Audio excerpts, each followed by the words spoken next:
Hello friends, you welcome to my complete Java course. In today's video lecture, we are going to learn object-oriented programming principles. So let's start. Object-oriented principles. OOPS. Basically, object-oriented programming is called short OOPS. OOPS concept in Java are the main ideas behind Java's object-oriented programming. So what is the basic concept or main idea behind the any programming is called the object oriented concept. So in this category there are four OOPS principle in Java. If any programming language follow these concepts, then that programming language called object oriented programming language. So number one is encapsulation. Encapsulation means data hiding. So all the OOPS concept or OOPS principle we learn in depth in the upcoming videos, but here I just want to give a brief introduction about the OOPS principle. So first is encapsulation, which is encapsulation means data hiding.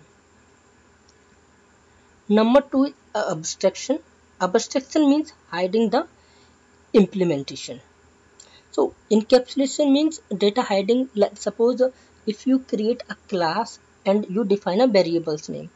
If you define a public variables, then you can access that public variables anywhere in the application. But if you define that variable as a private, then you cannot access that variables or data members outside the class. So this is called the hiding the data. Abstraction means hiding the implementation. Hiding the implementation means suppose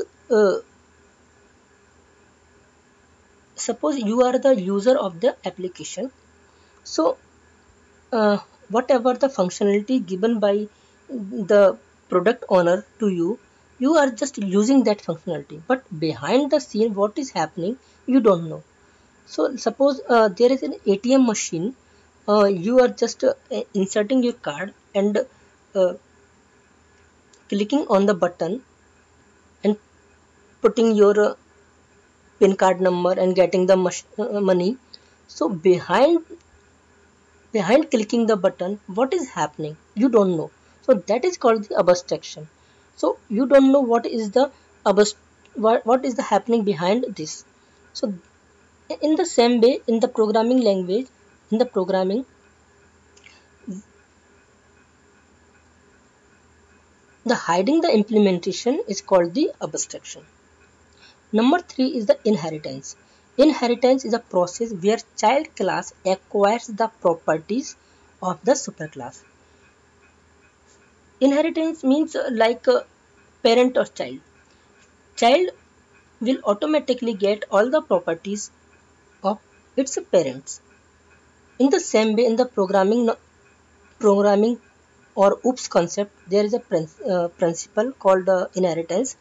If there is a superclass and there is a subclass or called the parent or child class, then in the child class will get all the properties of the parent class and it can be add its own properties.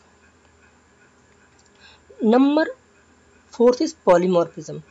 Polymorphism in Java refers to an entity, whether it is an operator or a constructor or any method, which takes many forms or can be used for multiple tasks, either while compiling or running a Java program.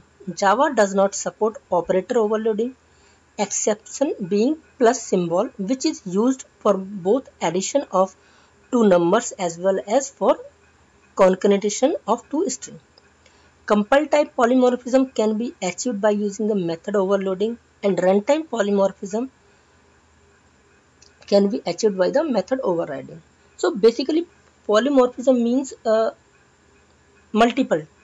Suppose if you define a method in a class with the name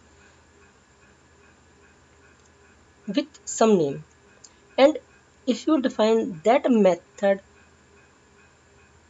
multiple times with some different properties, with some different parameters. So here is the one form, means one method with one name and performing the different operations. Like you define a add method in a class add method, and you are passing two arguments. So that method is applicable for adding two numbers. If you define a add method again with the three parameters, then this method is responsible for adding three numbers. And if you define a method add with the four parameters, then that method can be add four parameters. So this is called the overloading. So method name is same, but the functionality is different. First one is adding two parameters, third one is adding three numbers, and fourth method is adding four numbers. So these all called the polymorphism, means one name and multiple forms. So these are the four pillars or four concepts of the object oriented programming language. We learn these all concepts in the detail in the upcoming videos lecture.